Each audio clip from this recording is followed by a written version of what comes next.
chorus rhymes. I hope we're all settled here and ready for a really great time. Turn off your mobiles and turn on your good comedy radar, because we really have got some fabulous polemic here. Please, put it together with a loud glass cheer. Don't punch me in the geggy for this, for Mr. Stewart Lee! 1, 2, 3, look at Mr. Lee, 3, 4, 5, look at King John, Mr. Lee, Mr. Lee, Mr. Lee, Mr. Lee, Mr. Lee, Mr. Lee, Mr. Lee,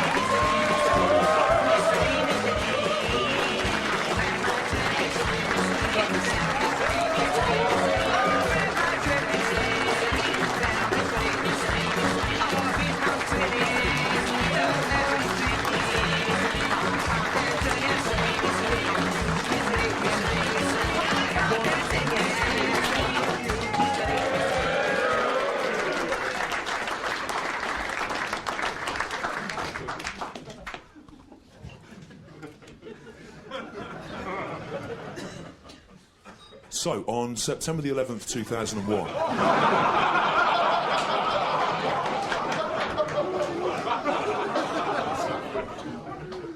I was actually on holiday, right? That seems distasteful now. But I wasn't to know at the time. You know, I didn't plan it. The holiday, I mean, not the attacks. And I was actually in the city of Granada in southern Spain, right? It's an interesting place. Granada was kind of the last point of Muslim occupation of medieval Europe. It's still a very mixed city. Lots of mosques, lots of churches, lots of Arab Spaniards and white European Spaniards, all getting on fine. And I was walking around there on 9/11, the 9th of November, reclaim the calendar. We invented those dates. I was walking around there on the 9th of November, 9/11, and I went into a little Spanish bar. And on television there was all this film of buildings on fire and things falling down and people running around screaming. And I said to the barman, "Where's that?" In Spanish, "Donde está?" And he said, "Nueva Eureka." And I thought, oh, it's in Colombia or somewhere, it doesn't matter.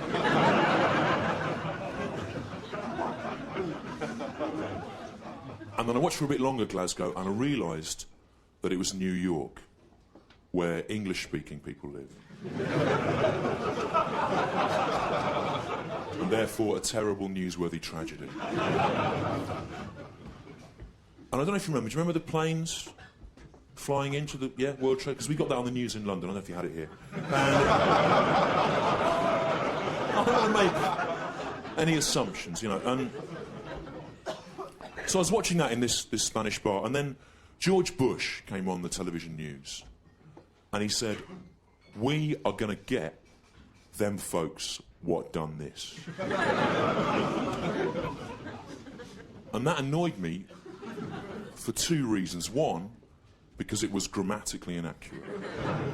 And secondly, because you could already see the terrible kind of cultural fallout of what this was going to mean. There was suddenly a horrible tension between the Arab Spaniards and the white European Spaniards in this previously happy bar. And after a while, I couldn't stand the tension anymore. So I went into the gents to do a wee.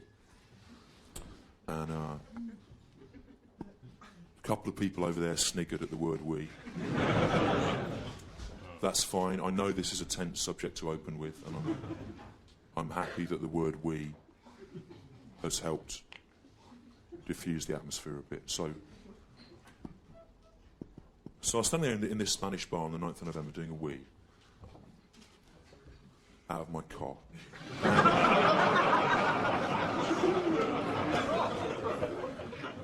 And it was yellow, smelt of a wee. And while I was doing it, this thing happened that happens when you get a bit older, where when you kind of release the pressure on the front sphincter, the back sphincter kind of loosens off of its own accord, you know. And while I was there, this Arab guy came and he stood next to me, but I didn't make eye contact with him because I was embarrassed about the we and world news events, but you know, while I was there, because I was a bit older, the front sphincter slackened off, the back sphincter went of its own accord, and suddenly a little fart came out. Right? But it was only a really tiny fart, like the kind of fart a vole might do, or anaphreo.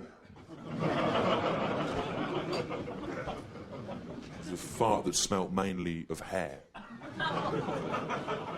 and was comprised principally of ideas. But it was a fart nonetheless, and the Arab guy, he heard the fart. And he looked across at me, and I looked back at him, and he laughed, and then I laughed, and I realised everything was going to be okay. And then I went back into the bar.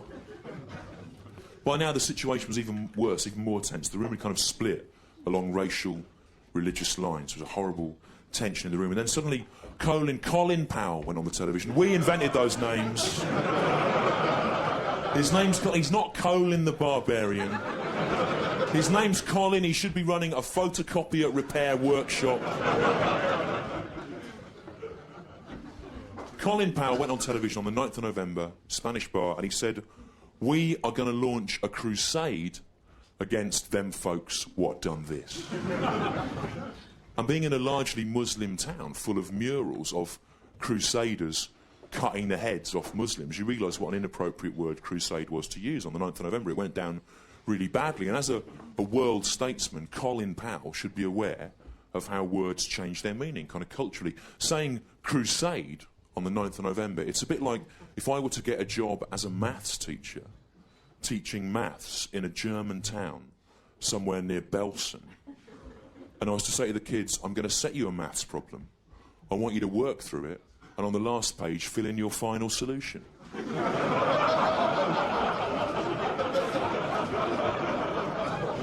You know, it'd be received badly. And as a world leader, Colin Powell should be aware of these kind of cultural shifts in language. But he said crusade, and it went down really badly from the room. Suddenly it was an even worse atmosphere than before. And then the Arab guy that I'd had my kind of moment of epiphany, of kind of human trust with in the toilets, he was sitting just in front of me, and he looked across at me with these eyes full of hope, as if to go, what are we going to do?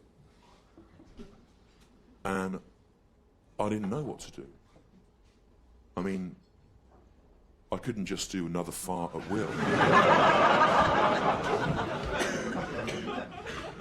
You know, I'm not a 19th century French music hall entertainer. I'm the opposite of that.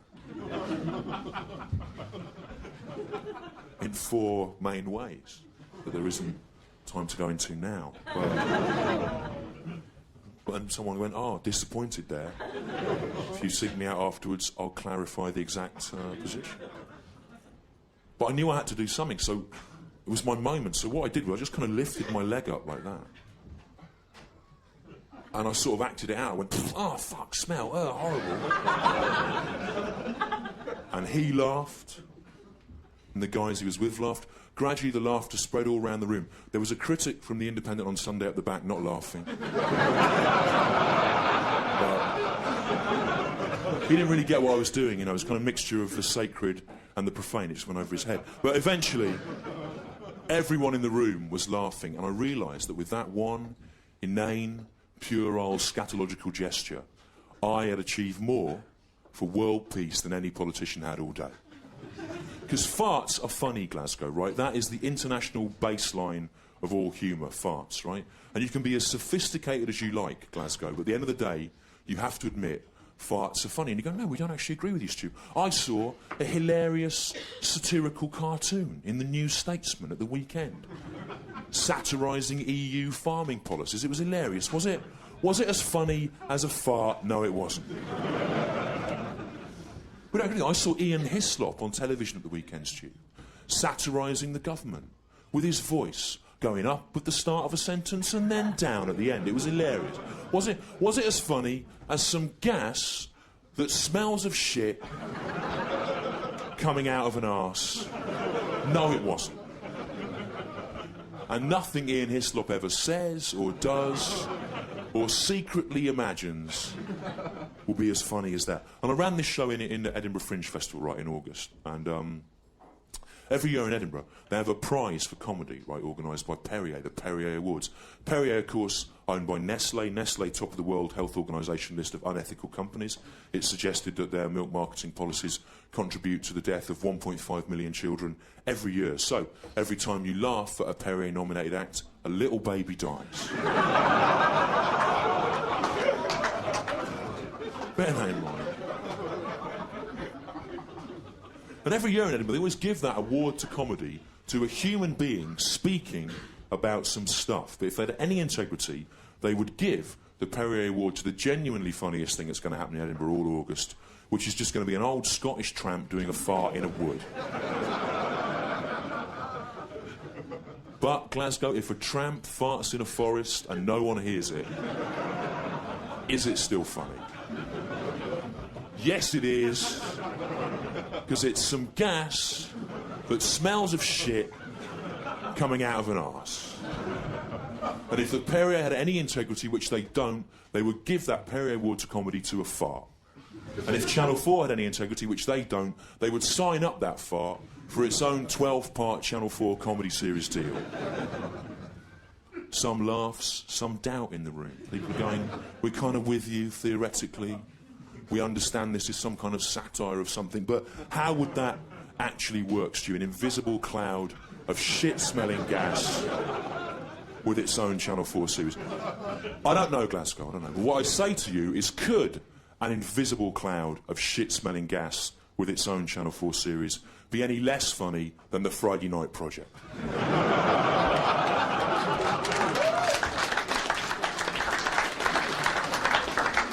So, the day after the 9th of November, which is the 9th of December, 912,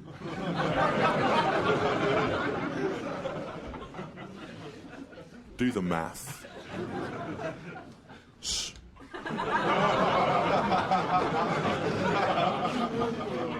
I flew back from Spain to Heathrow Airport. I got a minicab from Heathrow Airport to Stoke Newington, Hackney, North East London, where I live. And on the way, I had to go past the Finsbury Park Mosque, which you'll know, if you read the news, is the kind of hotbed of Muslim radicalism in Britain, run by Abu Hamza until recently. That's the guy who has an eye patch and hooks for hands. An eye patch and hooks for hands. That's not a good look for a religious leader.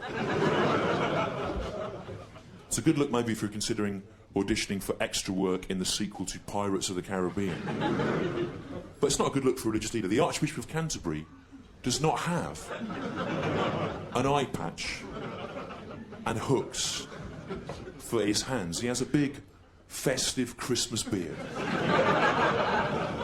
in which robins might nest. And that helps us to take his pronouncements on the ethics of the family in modern society more sympathetically than we would if he had hooks for his hands. He'd be suspicious. No, a woman there saying, it's only one hook. I think that it's hooks for hands. I think he's got two. But of course, luckily, the element of doubt's been introduced here. I'm able to go away and check that. If it's factually inaccurate, I can remove it from this video. As I can everything you've said.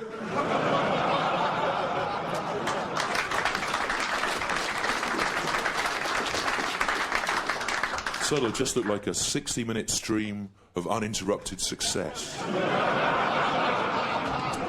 Although, ironically, I may consider leaving this part in to give the illusion of it being a genuine event. What do you think of that, viewers at home? This is simultaneously dishonest and yet also satisfying. But Abu Hamza, of course, he's in Belmarsh at the moment. He's in the process of being deported to America. where he is guaranteed a fair trial. Irony there, one of the many comic tools we'll be using tonight. So I was driving past the Finsbury Park Mosque on the 9th of December, the day after the 9th of November, and it was all kicking off outside. There's Muslim demonstrators on one side of the street complaining about the reprisals they suffered, police in the middle trying to keep order, and on the other side of the Seven Sisters Road, British National Party members standing near the Arsenal shop, their spiritual home. And they're shouting out, "Send them back! Send the Muslims back to where they came from. Bradford, Wood Green, Leeds, Liverpool, Manchester, Birmingham, and other British industrial cities which required cheap labour in the 1960s and 70s.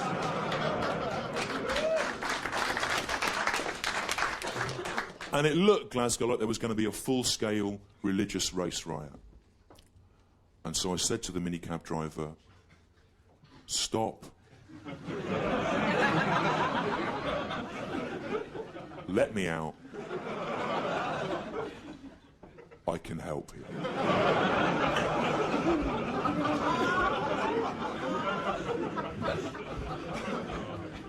And I got out of the minicab, I pushed through the British National Party blokes, I pushed through the police line, I pushed through the Muslim demonstrators, I ran into the mosque, some guy tried to get me to take my shoes off, I don't know what it was about, there wasn't time, I carried on through it. It was a nice, hospitable gesture, but it was ill-timed. And I ran up the prayer tower to the minaret, where the call to prayer is broadcast out to the faithful of North London. And I snatched the little microphone out of the stand there, and I pulled down my underpants, and I shoved it up my anus. And with a concerted effort of mental and physical willpower, I farted into it. But on that occasion, it didn't really help. In fact, some eyewitnesses to the ensuing carnage were subsequently to suggest that it may have made the situation worse.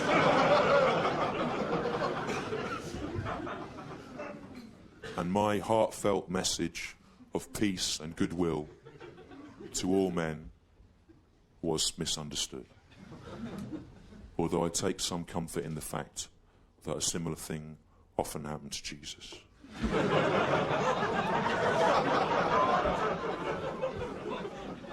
I'm not saying that I am Jesus. That's for you to think about at home. But if I was him, this is the kind of place I would come, isn't it? A simple, humble place, not the Glasgow Empire. I would come here. Well, I'm not saying I am Jesus. Not in the current climate.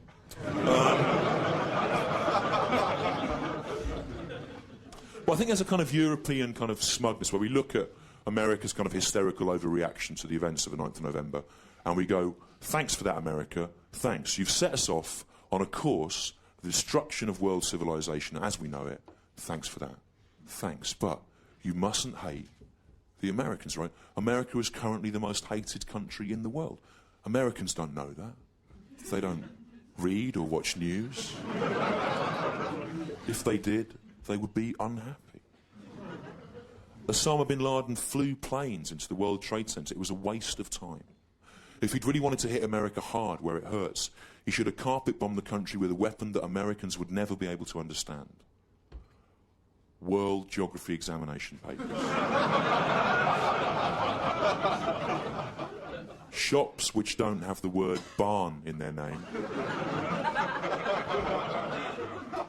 And the metaphysical concept of shame. But you mustn't hate the Americans. Don't hate them, Glasgow. Americans live in a kind of state of ignorant prelapsarian bliss. They don't know what's going on. And because of that, it can be very relaxing to go to America and watch them. If you go to America and you look at Americans in their natural habitat, the theme park, the shopping mall, the race riot, the high school massacre,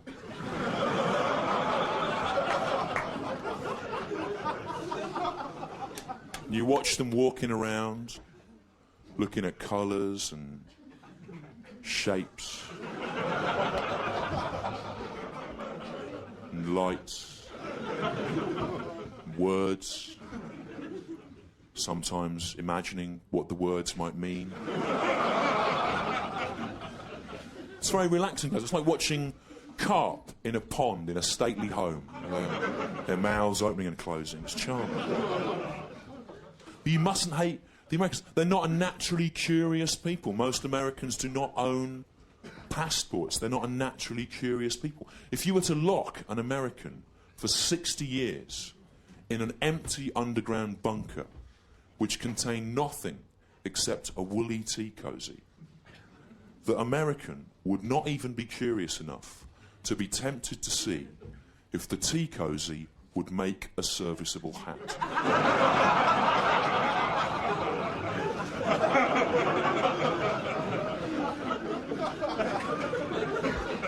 They're far more likely to arrest the tea cosy, turn it illegally in Guantanamo Bay, and then repeatedly anally rape it until such time as it admits that it was actually a member of an Al-Qaeda training cell. Even though at the time of the alleged offence, the tea cosy was actually working as a shop assistant in a branch of Curry's in Wolverhampton. Some laughs there, other people a bit confused. What's he talking about, right? OK, well, again, that's a kind of bit of satire of the fact that some of the British citizens held in Guantanamo Bay were tortured into saying that they'd been in Al-Qaeda camps, even though at the time they were supposed to be there, they were actually working as shop assistants in a branch of Curry's in Wolverhampton. Other people I sense are going, yeah, we know about that. That's not what's confusing us. What's confusing us here in Glasgow is the idea of a tea cosy working as a shop assistant in a branch of Curry's. How could that possibly work? And again, Glasgow, I say to you, I don't know how that would work. But what I say to you is, could a tea cosy working as a shop assistant in a branch of Curry's actually be any less effective than some of the people currently employed there?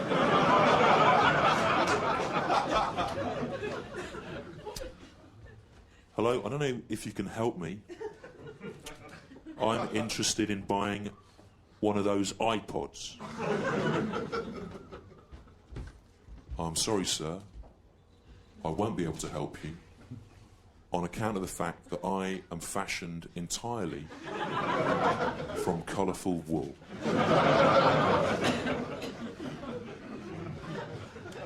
Perhaps you'd like to ask one of my colleagues. The cardigan, the mitten, the balaclava helmet. And again, you'll notice there are a list of 3 things really they ought immediately to build, but the balaclava helmet was a disappointment. It didn't get the laugh one would be hoping for there. And I knew that was going to happen, right? Because, like I say, I ran this show in Edinburgh for a month last August, and I thought, I'll be honest with you, Glasgow, I thought the balaclava helmet was going to get a big laugh. Ironically, I've been touring this. The only place the balaclava helmet did get a big laugh was in Aldershot, which is a military town, so they probably have a different kind of relationship with it. But on the whole, people don't find it funny. And I was confused, because for me, the balaclava helmet is one of those inherently absurd items. I thought it would be a good topper there, but it never worked. So the first kind of week of the run, the month run, I kept swapping the order around. I was going, perhaps you'd like to talk to one of my colleagues, the balaclava helmet, mitten, cardigan, balaclava helmet, mitten, whatever. And after a week, still nothing. Well, it never got any laughs. Then after about 10 days, one of my friends in the audience, the actor Kevin Eldon, who you may remember from Channel 4's Packing 'Em In the early 90s, his best, the best work he did. And I said to him, why do you think that isn't working? And he said, well, the problem is, all the items in your list are made of wool. And the tea cosy has already said to the customer that it won't be able to help him on account of the fact that it is made from wool. So for the tea cosy to suggest to the customer that he seeks assistance from other exclusively woolen items, you know, it simply adds insult to injury. It makes the situation worse. So I said, yeah, I never thought of that. You know, what shall I do? And he said, well, just think of 3 things that aren't made of wool, and you'll be all right. And I thought, yeah, I will, but I won't write them down, you know. I'll come out every night and I'll just make them up. I'll exist in the moment. I'll trust it to chance. I'll improvise, like Eddie Izzard pretends to do. And when you've tried to do it, you realise why he doesn't. It's hard. It's hard to do. It's much easier to just go in every sentence and give the illusion of spontaneity. So I came out. Let it go. So I came out the first night. I went, yeah, perhaps you'd like to talk to one of my colleagues. And I said, you know, the stick, the wood. And then I said, the toaster. And again, there was no laugh. So I thought, why is that? And I went home and I thought, yes, because the problem is the toaster is an electrical item. And the people are thinking, is that working in Currys or is it for sale there? Yeah, but I was chasing the problem down. Basically, I realised I needed 3 things that were neither electrical nor woolen, right? But it's quite hard to think of that. Sir, think of a thing. Weather vane. Weather vane. The act of cunnilingus. Weather vane, the act of cunnilingus, and... A banana. What? A banana. A banana. Weather vane, the act of cunnilingus, and banana. Well, admittedly, those are quite good. They're not electrical nor woolen. Weather vane, banana, good. The act of cunnilingus is particularly good because that takes us into an area where concepts are working in a shop. It's certainly... I was in Aspen, Colorado 2 weeks ago. In America, you beat them hands down. The American audience, their first 2 suggestions were a scarf and a kettle. Woolen and electrical straight. Although, to be fair, this wasn't the part of the set they liked least, you know?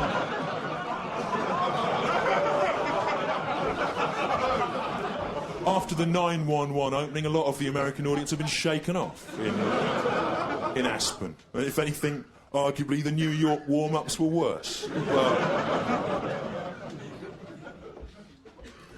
It's weird, because about 2 weeks into Edinburgh, some kid emailed me and he went, you know that bit you do about people being so bored they wear tea cozies as hats? I went, yeah. He goes, there's a Spike Milligan or a Billy Connolly joke like that, he said, from 1972. So basically, I must have kind of remembered that and copied it. So that bit, the first half of it is plagiarised, and the second half doesn't really work.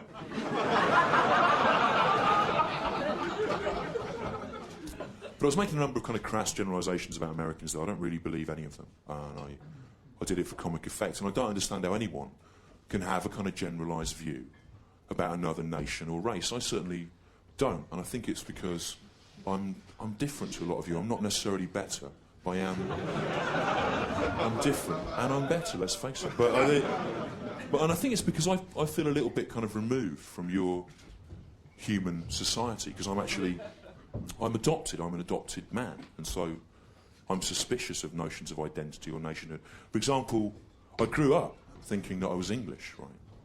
But about 2 years ago, I found out, this is true, I found out that my real father is Scottish, right? Which, of course, means that I'm Scottish, because, as you'll know, Scottishness is passed on through the male genes, right? A disability. And it overwhelms all female chromosomes. And that's why there are no Scottish women. No, there's no Scottish women. None here. There are men in kilts, but that's just nature trying to find its own level. And if a Scottish man wants to breed, of course, you have to travel south of the border. Normally, you get as far as a major English railway station, get off a train, lie down in a gutter drunk, and hope some pollen lands on you.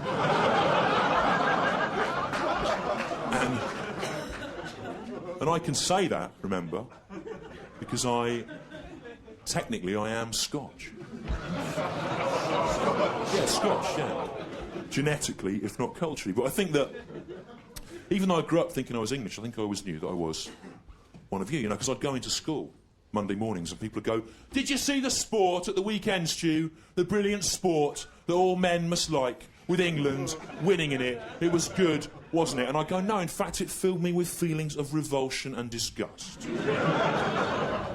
Then they go to me, what about the rich tapestry, the tableau of English culture and history? Do you take no pleasure in that? And I go, no, in fact, the whole notion of English culture just makes me feel kind of mentally, physically and spiritually bereft.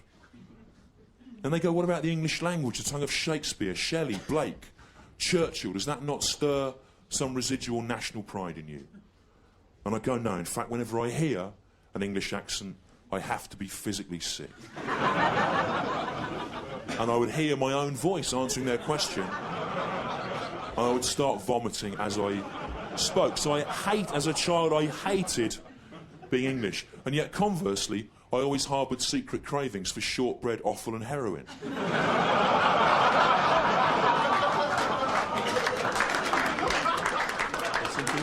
You know, deep-fried heroin if I could get it.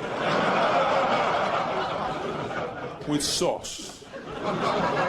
Heroin supper, $2.95. But so I think I always knew Glasgow. Can hardly believe this is happening. I always knew that I was a Scotch man, and so I always knew.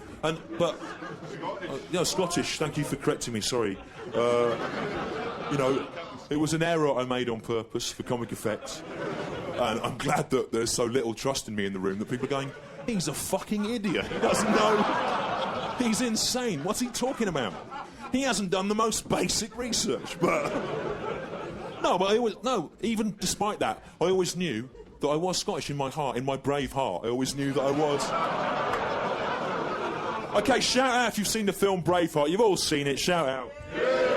Okay, now you'll know more than any other audience I've played in the last 3 weeks that Braveheart is the shittest film ever made, right? It was directed by the reactionary Catholic bigot Mel Gibson, and it's full of basic fundamental historical errors which insult your race and mine by association, right? Here's just 3 off the top of my head. Firstly, William Wallace, Braveheart, your national hero. He wasn't some, noble savage living in a mud hut. We all know that. He was a privileged, educated nobleman, right? Secondly, it's not mentioned by Mel Gibson in the film, but there's some evidence to suggest that he actually fought as a mercenary for the English as a teenager. That's conveniently missed out. Thirdly, you know that French princess? He's supposed to have sex with this French princess in the film, you remember? And the implication is that he gets her pregnant and she marries Edward II of England, so it's his kid. Now, she was a real historical figure, that French princess. But at the time of the death of William Wallace, Braveheart, your national hero, she was only 4 years old. Now, Glasgow, I'm not saying that William Wallace, Braveheart, your national hero, didn't have sex with her.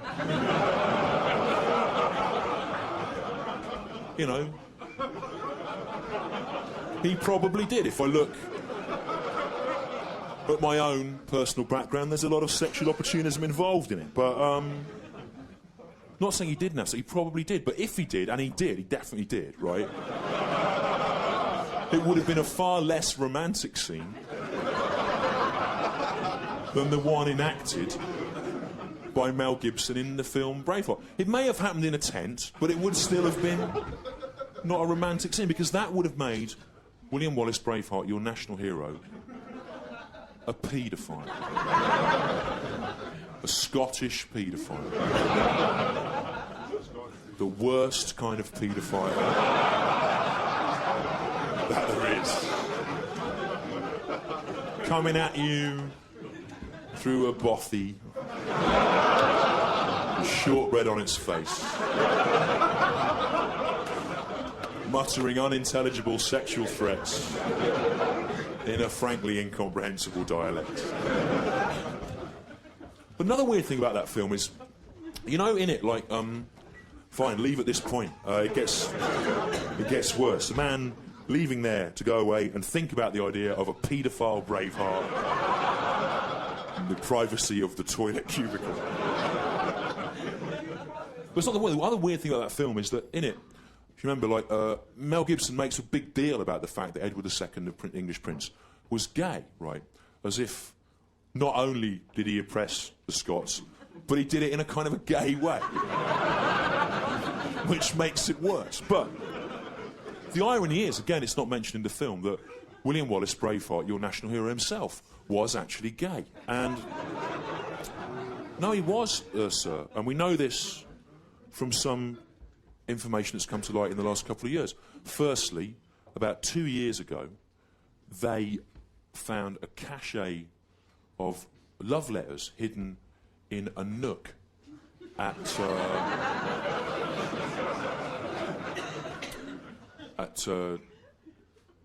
Glamis Castle or somewhere. And the letters were exchanged between William Wallace and Robert the Bruce, and they were full of declarations. They were full of declarations of love and details of their sexual encounters, very vigorous sexual encounters that they had. But that's one thing. Then about a year ago, they found some graffiti on a wall, on an old Scottish wall, on the wall of a broch, actually, which is the Broch of Gurness, which is a real place in the Orkneys. They found it there, and it said the graffiti, which is real, existed. It said, "I am a gay." Signed William Wallace. Braveheart, and the Braveheart bit was in inverted commas, so they knew that meant it was real. So it was like a fun nickname, you know, it's like real. So William Wallace, Braveheart, our national hero, was gay. And when I was talking about this in Edinburgh in the summer, people were going, "Why didn't we know about that?" You know, and the reason is because the graffiti and the letters were written in Gaelic, so it wasn't translated. And people going, "Well, why wasn't it translated? That's just the ancient language of our nation, of the Scots. Why wasn't it translated?" But it wasn't. What Gaelic actually was a very kind of highly evolved form of medieval Scottish homosexual patois. And the clue's in the name, if you look at it, right? Gaelic, that means gay, homosexual gay, and then lich is language or tongue. So Gaelic is literally the language of gays. And, you know, I was booed off at the assembly rooms for saying this in Edinburgh, but it's true, and I don't think I think it's really great that our national hero, William Wallace, was gay, because Scotland's always been a much more progressive, liberally minded, and kind of a nation that's not afraid to show its feminine side. And I think that, compared to England, which is a very backward, kind of bigoted place, and I think that it's really good that as we enter the 21st century, one of your national folk heroes can embody a kind of progressive notion of sexual identity. I think that's a really brilliant thing, and I wish that some of the English folk heroes, like King Alfred or Robin Hood or King Arthur, had been gay, but they weren't. And it's only William Wallace, Braveheart, the Scottish one, that definitely was gay. And of course, another. Sorry? Someone said Robin Hood was surely, and someone there saying Men in Tights, but of course the Men in Tights edition to the Robin Hood legend was made in the 1980s by Mel Brooks. The facility to make those kind of tights didn't exist in medieval England. If it had have done, maybe they would have worn them. I'm sure that a thin dernier tight is an ideal garment for medieval combat, offering as it does no protection whatsoever to the human leg. But, of course, the other major inaccuracy about that film, of course, is in the Middle Ages there was no such country as Scotland. Scotland was actually invented, as you all know, in 1911 by the McGowan Sweet Company as a way of marketing Highland toffee. Because, of course, traditionally we think toffee's better if it's manufactured at a high altitude. Again, I was making a number of kind of crass generalisations about the Scots, about my country. Then I don't believe any of them. Again, I did it for comic effect. But you do meet people who have very fixed notions about other groups of people. I'll give you an example of what I mean. I got in a cab in London in December, and about 5 minutes into the journey, apropos of nothing, early on a Sunday morning, the cab driver turned round to me and he said, "I think all homosexuals should be killed." Now, whatever you think of that, Glasgow, as a statement, you have to admit it's a bold opening conversation. With a stranger. And I was a bit taken aback. I went to him, "Oh, why do you think that?"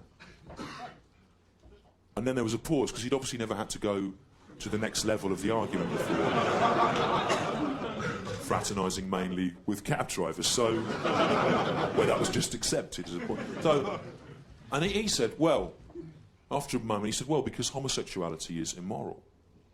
And I said, this is honestly true, I said, I'm not sure how much weight you can afford to place on the notion of morality in this argument, because morality is not a fixed thing. It changes its parameters culturally, historically, over time. I said, for example, look at ancient Greece. To this day, we still take most of our most fundamental principles about ethics, aesthetics, philosophy, medicine, science, whatever, from ancient Greece. And yet, I said, in ancient Greece, love between two men, far from being immoral, was actually considered the highest, most ethical, most profound, if you will, most moral form of love that there could be. So all I'm saying, I said to him, is I'm not sure how useful morality is, given its flexible nature, as a cornerstone of your argument on this subject.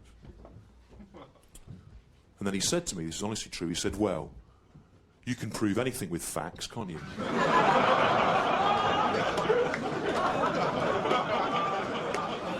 For a minute I went, yeah, and I thought, hang on, that's the most fantastic way of winning an argument I've ever heard. I'm not interested in facts. I find they tend to cloud my judgment. I prefer to rely on instinct and blind prejudice. And I came of age, for want of a better phrase, in the 1980s, when we had political correctness, and people look back at that and they go, oh, political correctness was shit, wasn't it, being fair to people? And I think maybe it was good, because people wouldn't have said that, and you wouldn't have had what happened in May last year, right, if you remember. Ron Atkinson, the football manager, he got in trouble for calling a black footballer a lazy, thick nigger, right? And loads of people complained about it, understandably. And then on May the 17th, Jimmy Hill, the BBC-employed football commentator, came out in Ron Atkinson's defence, and he said that in his opinion it was a load of fuss about nothing. He said, what you have to understand, Jimmy Hill said in the paper, 17th of May, is that in the culture of football, calling a black man a nigger is just a bit of harmless fun. And I thought, call me old-fashioned. I know the culture of football has a very broad definition of harmless fun.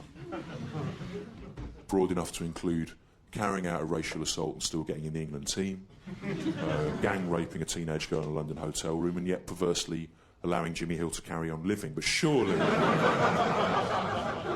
that can't be the case. But Jimmy Hill went on to qualify his statement. He said that in his opinion, calling a black man a nigger was no more offensive than calling him, Jimmy Hill, chinny, because he had a big chin.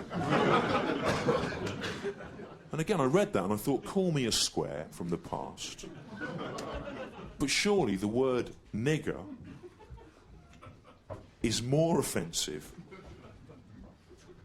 than the word chinny.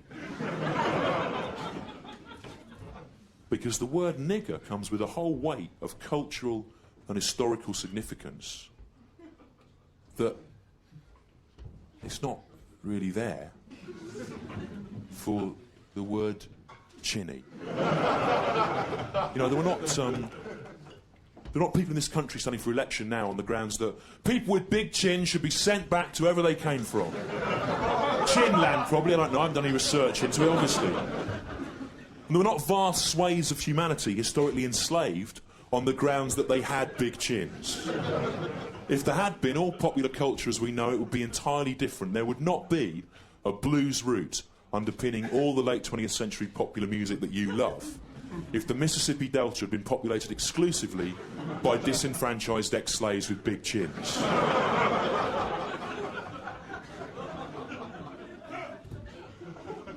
Woke up this morning, got a big chin. It's not that much of a problem, to be honest. I won't base an entire musical genre on it. You don't hear news reports saying a man was beaten to death in Hull last night. The violence is thought to have been chin motivated. Although in Jimmy Hill's case, I'd be happy to see an exception made. Kill him. Kill Jimmy Hill. But kill him in an ironic way. Break in to the Natural History Museum, steal the jawbone of a blue whale, the largest chin currently known to science, and beat Jimmy Hill to death with it. In an example of what sociologists are already calling chin-on-chin violence. But we shouldn't be surprised, Glasgow, to find out that Jimmy Hill is evil and mad, right? Because all people that are involved in the business of football or play football or go and support it or watch it on television or even know anything about it are filthy reactionary scum, right?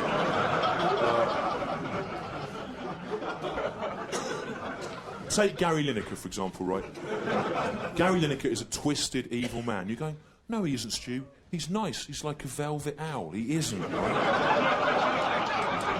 Gary Lineker is evil. Gary Lineker chooses to advertise crisps, right?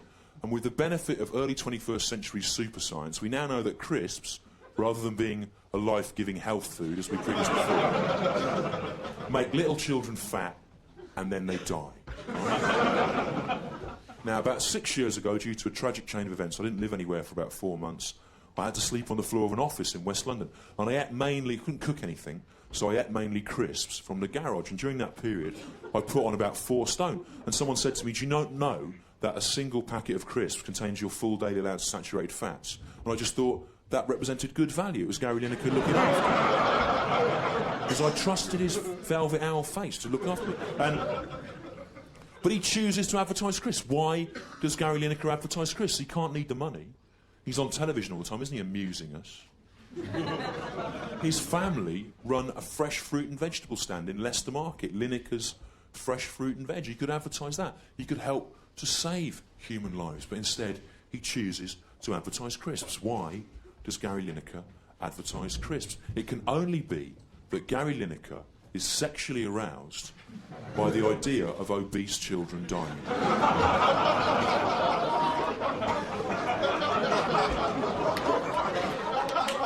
Now,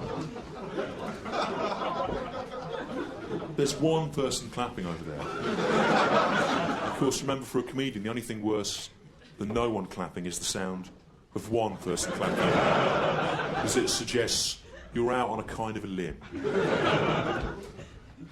But to try and find out more about people that like football, I went on your internet, on your World Wide Web, and I went on Jimmy Hill's website, which is real. It's called jimmyhill.co.uk, and there's a guest book there where you, the public, that's you, can leave your opinions.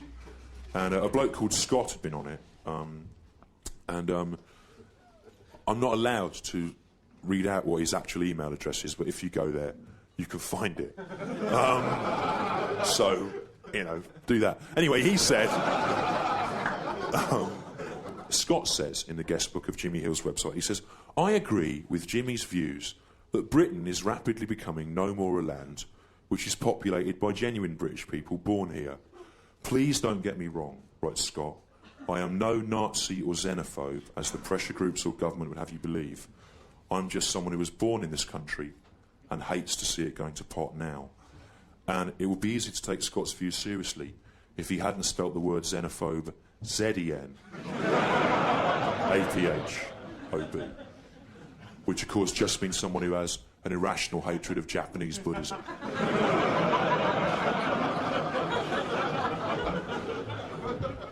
But it is easy, Glasgow, right, in the current climate of paranoia, to make a kind of race-based error, right? I've done it myself.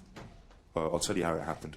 I haven't been doing this for a few years, and one of the jobs I've been doing is working as a kind of arts journalist, writing about stuff. And last year, I was really excited because I got to interview Ang Lee, the Taiwanese film director, about the Incredible Hulk film that he directed. And I was really excited because I've read the Incredible Hulk comics since I was about 6 years old, and I still read them now. And I will take, to prove that, I will take any question on the Hulk from you now? Prove that. Any questions? Colour is he? What colour is he? Have you asked me that because you know there's a more complicated answer than you? No. Okay. Well, bad luck because he was. You'd want me to say he was green, and everyone would go, "Aha, that's funny." But actually, for the first 6 issues of Astounding Stories in 1960, there was a man nodding there with a T-shirt saying "Kill everyone now" on it. Kind of person who knows these facts. For the first 6 issues, he was, of course, grey, of course. But because of the dot printing thing, the colours all used to run together, so it came out a blur. So they made him green after the 6th issue, and he's been green twice since then. Once in a 6-issue miniseries written by Jeff Loeb and Tim Sale called Hulk Grey. It's grey in that. That came out year before last, available in hardback now. And he was also grey in the comic strip between about 1989 and 94 when Peter David was writing it, and he made him go in a nutrient bath, and that made him grey. I've lost you now as well. I've beaten you. I've beaten you with your kill everyone. No, you don't claim to be an expert, but you looked at me with a doubtful face, as if this is going to get him. But look, I know more about the Hulk than you, and I'm older than you. So, that's fine. So I was really excited to interview Ang Lee about the Hulk, and because he'd made the film. But when I interviewed, I try and make a little joke to put them at ease, you know. So I rang him up. He was in New York. I was in London, and I said to him, "Ang Lee, you have directed the Hulk film. You must be very excited and proud, but don't make me angry. You wouldn't like me when I'm angry."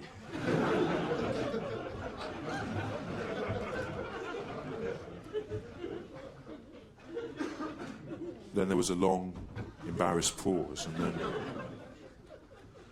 Ang Lee said, "I'm sorry, what did you say?" And I said, "Ang Lee, you've directed the Hulk film. You must be very excited and proud, but don't make me angry. You wouldn't like me when I'm angry."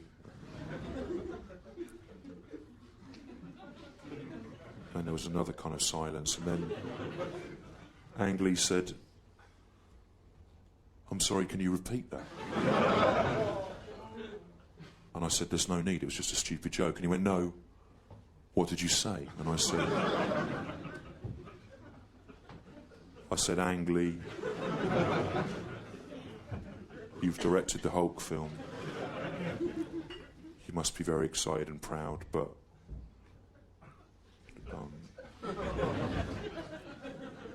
don't make me angry. You wouldn't like me when I'm angry." And he didn't say anything. And I said, "I expect loads of people have made that joke to you." And he said, "No. No one's ever said it before. Why did you say it? Why?" And I said, "Well, Ang, you know the Hulk film?" And he went, "Yeah."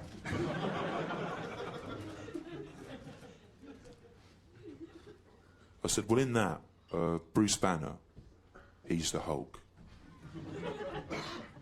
He says, 'Don't make me angry. You wouldn't like me when I'm angry.' And your name's Ang Lee, and you directed it." So I said, "Don't make me angry. You wouldn't like me when I'm angry." Because Ang Lee sounds a bit like angry. And Ang Lee said, "No, it doesn't."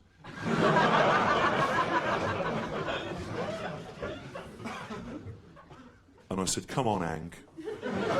Be fair, Ang Lee does sound a bit like angry." And Ang Lee said, no, it doesn't. Ang Lee is a completely different word to Ang Lee.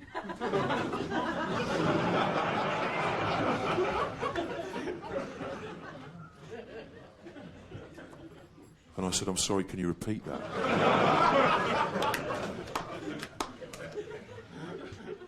And Ang Lee said, yes, Ang Lee is a completely different word to Ang Lee. And I said, I don't understand what point you're trying to make. What I'm saying, if you listen, is that angry sounds a bit like Ang Lee. So if you swap them round, people can see there's a slight change. There's some sort of joke there. Ang Lee, what you're saying is actually the same word as Ang Lee. If you swap those two words round, no one would notice the difference. It wouldn't work. But that's not what you appear to be saying, is that Ang Lee is a completely different word to Ang Lee. But it isn't. They're the same thing. And I can't understand. It's very simple, the joke I'm making. I can't understand how you've got into this kind of fix. And then he went, oh, I get it, he said. Is this a joke about me having a Taiwanese accent? And I was mortified. I went, no, it never even occurred to me that you would think that. It's just a simple thing about the words, the syllables, Ree and Lee, sounding the same. My own surname is Lee. I've had 36 years of fun with that syllable. I know what I'm talking about. I can't see why you would begin to think. And he went, no, you're anti-Taiwanese. And I went, I'm not. I don't even know where Taiwan is. I've got no interest in it. It's made it worse, to be honest. Then he got you on, and he got like a lawyer on from Universal, and I had to shouting at me, so I had to get my editor on from the paper to stick up for me. We ended up having this kind of four-way argument. It went on for ages. He's going, you're anti-Taiwanese. She was saying, my editor's going, no, he isn't. There's no history of anti-Taiwaneseness at all. And there was like this thing, and Ang Lee started shouting at me about it. And I went, well, I can't see what your problem is. Why don't you just listen to the joke? It's obvious. Then in the end he went, don't make me angry. You wouldn't like me when I'm angry. And I said, you've proved my point, you fucking Taiwanese idiot. He said, don't call me that. He got another bloke on, an advisor. I had to get someone else on. The publisher, there's like a 6-way, 2-hour debate going on. In the end, we argued for so long that Ang Lee missed his 2:30 dentist appointment. That's the time that he goes to the dentist, Glasgow. Don't let him tell you any different. He doesn't even need to write it down. They offer him an appointment card, he rejects it. He says, I'll remember it by thinking about my own pain.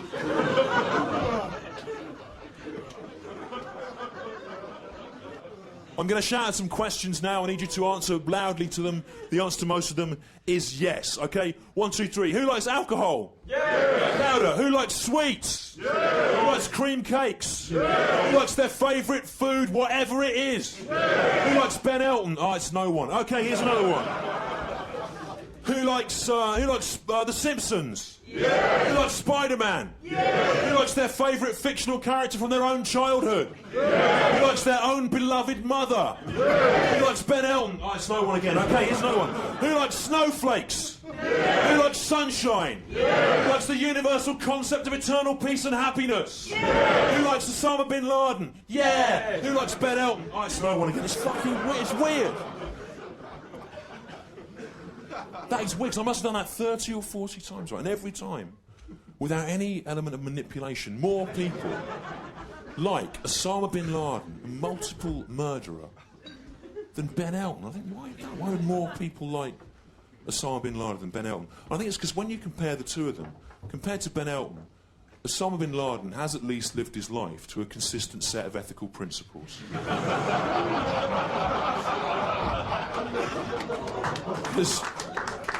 Yeah, clap, let him hear you. So, because people hate Ben Elton, and every now and again a journalist has the courage to ask him why this is. I've seen it happen twice in print, and once on Parkinson. Parkinson said to him, he said to Ben Elton, why do you think everyone hates you? And Ben Elton said, he did. And Ben Elton said, well, Michael, it's because in this country, people don't like success. But he was wrong about that. The real answer is much more simple. It's just that in this country, people don't like Ben Elton. And they don't hate him through the kind of conduit of the notion of success. They hate him entirely on his own terms because of who he is and the bad things that he's done. And I think if you're my age, you can kind of understand why it is. Because if you're over 35, you'll remember before alternative comedy, when you'd watch comedians and it had no kind of relevance to you, you didn't understand what they were talking about or who they were. And then the young ones came along and all that with Ben Elton, and you felt, oh, at last, something for us. Then, of course, over the years, Ben Elton's changed. He's worked with Queen, who were one of the British bands that broke the cultural embargo on South Africa under apartheid. He's worked with Andrew Lloyd Webber, who's worse than that. And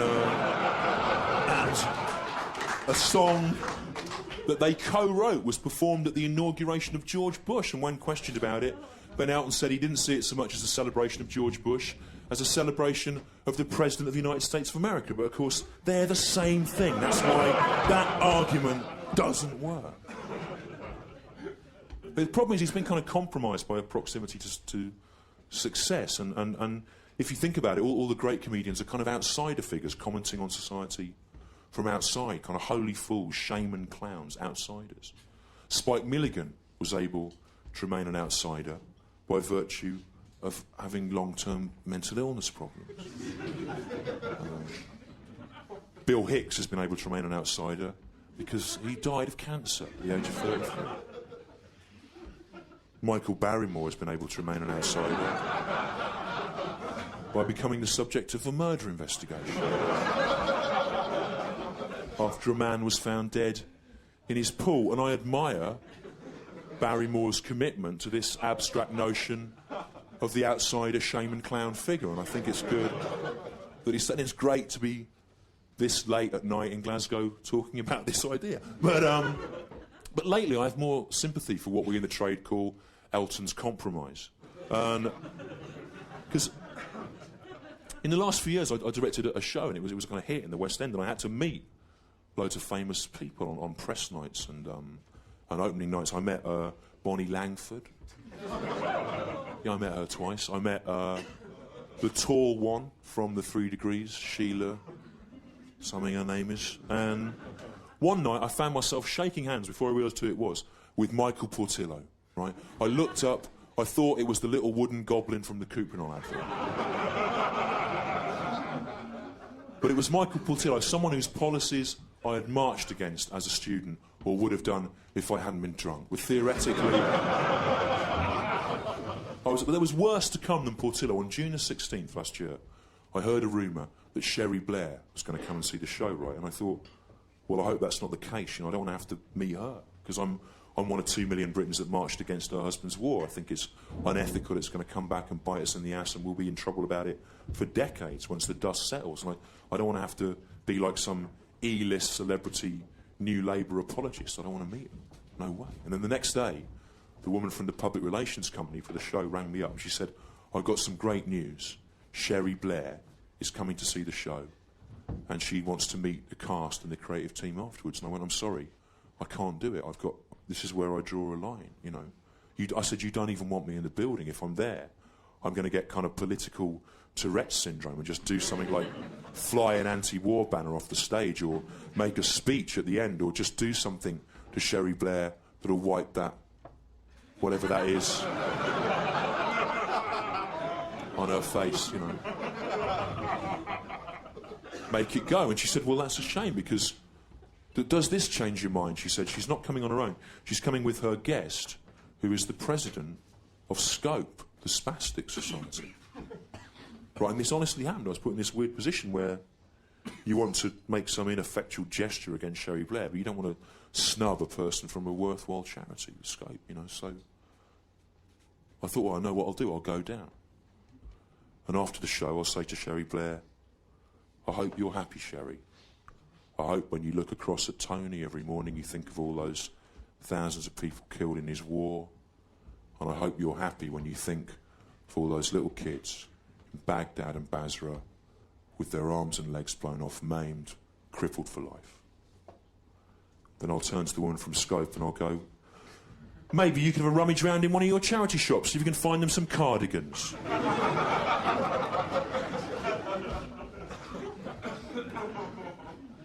But in the end, I didn't do that. What I did was, I said that I would go. No, I just didn't. Yeah. But we're back talking about the war again, last bit. And like I say, there's this kind of assumption, I think, from us here in Europe, where we look at, particularly in Britain, where we look at America's hysterical reaction to the 9th of November and we think, well, you know, that wouldn't happen here. We wouldn't do that because we're reasonable, sensible people in Britain. But we don't have to look very far back in our own cultural history to see an example of us losing the plot as a nation. And I'm talking, of course, about the death of Princess Diana, the late Princess of Wales. It was in the news again last summer because of the Princess Diana Memorial Fountain, which you'll remember was a rubbish fountain. And fulfilled very few of the job description criteria of fountains. But it's ongoing. It never goes away. I remember when she died. It was about 2 days before the state funeral. I went down to Kensington Palace, where Princess Diana had lived, to look at all the tributes left outside, you know.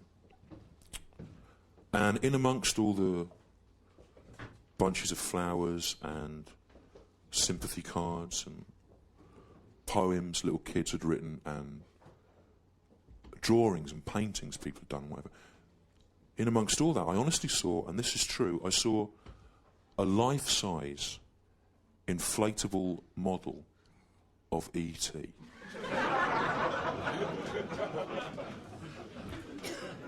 Was honestly there outside Kensington Palace 2 days before the state funeral, and I stood there looking at the inflatable E.T. for some 40 or 50 minutes. And I thought to myself, how did that get there? Who would have thought that that was an appropriate gesture?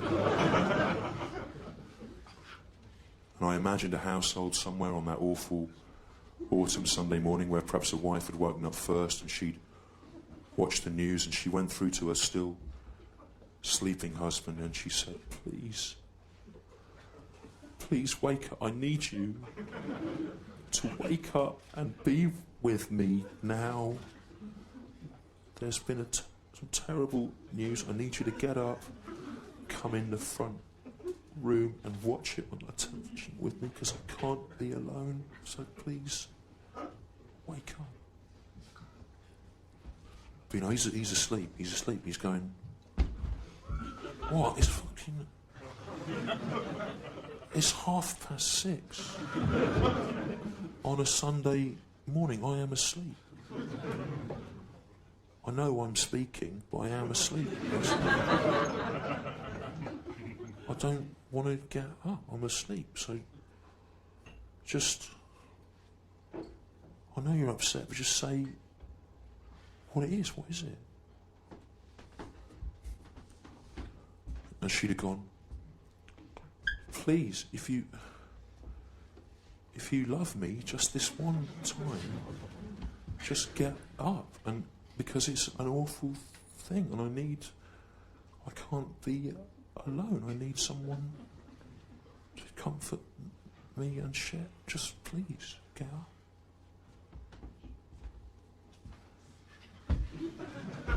And he'd have gone, look, I was out late last night. I've got work at 7 tomorrow. This is my one day for sleeping in. I don't want to get up till about 11:30, to be honest. And even then, I'm not going to get dressed. I'm just going to be like in my pants and stuff, just sailing around. I don't know what you. If you were to just say what it is, and what is it?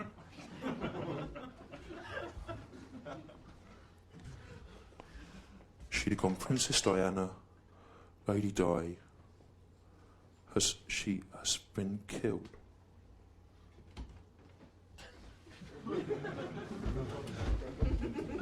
And he'd have gone, no! Not the Queen of Hearts.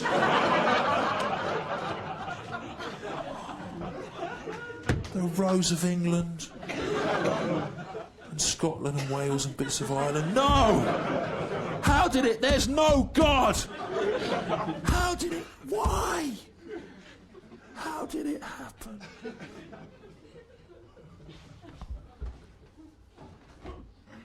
She'd have gone. Was in a car crash in Paris last night. They don't know the exact details yet. But she's dead. So presumably at that point he'd have got up, got out of bed, tried to get dressed, and get some kind of grip on his emotions and his feelings. Calm down his grief. And then he'd have said,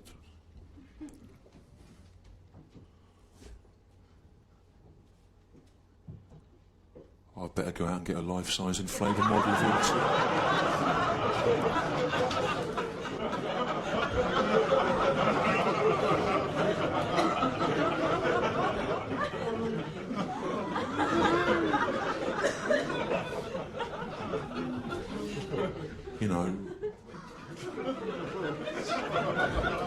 for the gates of our home.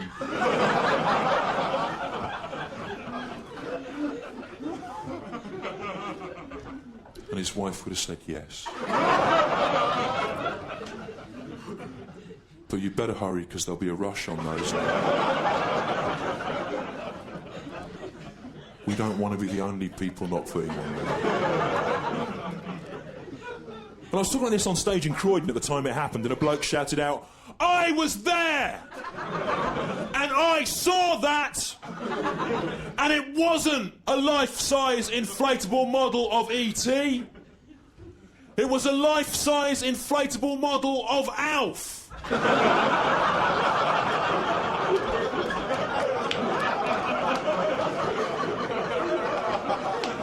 I didn't even know what an Alf was. I had to ask him.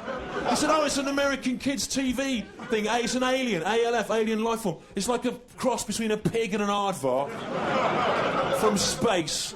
And it sometimes wears a nappy, and it says kind of wise-ass things." And he said he'd seen one of those there.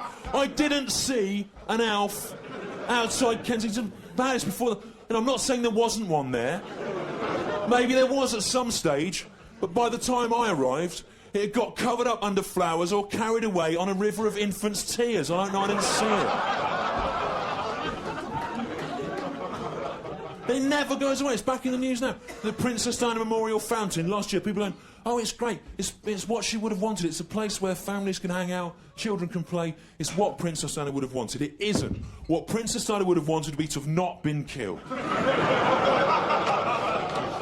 And then in death, not to have become the unwitting receptacle for the hysterical, over-emotional, shrieking grief of twats. That's what she would have wanted. It didn't even work. It didn't even work, Glasgow. Children were supposed to be able to play in it. They kept falling over, breaking their arms and legs. They made it out of slate or sheets of ice or something. They were getting dog shit eye blindness disease from the water. In the end, they had to close it down, fence it off, put warning signs on it like a decommissioned Chernobyl nuclear reactor. "Don't go near the Princess Diana Memorial Fountain. It's dangerous. Don't even look at it. You'll get cancer and die. Run away." But it's ridiculous. There should be a memorial to her. There should be a memorial to her because she did some amazing things. She worked with charity and landmines, and she got 1 GCSE in domestic science. And to achieve that, and only that, when born into such a position of privilege and wealth, requires a steely determination of focus. You've got to know from an early age that you want to achieve next to nothing and work hard at it when all the odds are in your favour. And that's why there should be a memorial to her, the People's Princess, right? That's why I'm going to make my own. I'm going to make my own memorial fountain to the Princess Diana Memorial Fountain. It's going to be called the Princess Diana Memorial Fountain Fountain. But it's not going to be some state-approved Viscount Althorpe subsidised architectural carbuncle. It's going to be simple, like she would have wanted. It's just going to be me lying on my back in Hyde Park near the Princess Diana Memorial Fountain, naked, with a colander over my penis. Every hour on the hour, I'll piss up through that. Children can come and play in it if they want. Families can gather around it. I don't mind. You can do it yourselves, Glasgow. Do it yourselves. You don't even need a colander. That's gilding the lily, to be honest. Just do a piss anywhere you want. In the street, in your house, in a library, in an antenatal unit, in the face of a treasured family pet or an elderly relative. And if a policeman says to you, "What are you doing? What on earth do you think you are doing?" Madam, just say, "I'm paying tribute in the only way I understand to the memory of Princess Diana, Princess of Wales." I've been Stewart Lee. Thanks a lot for being with us tonight. Good. Thanks very much. This is the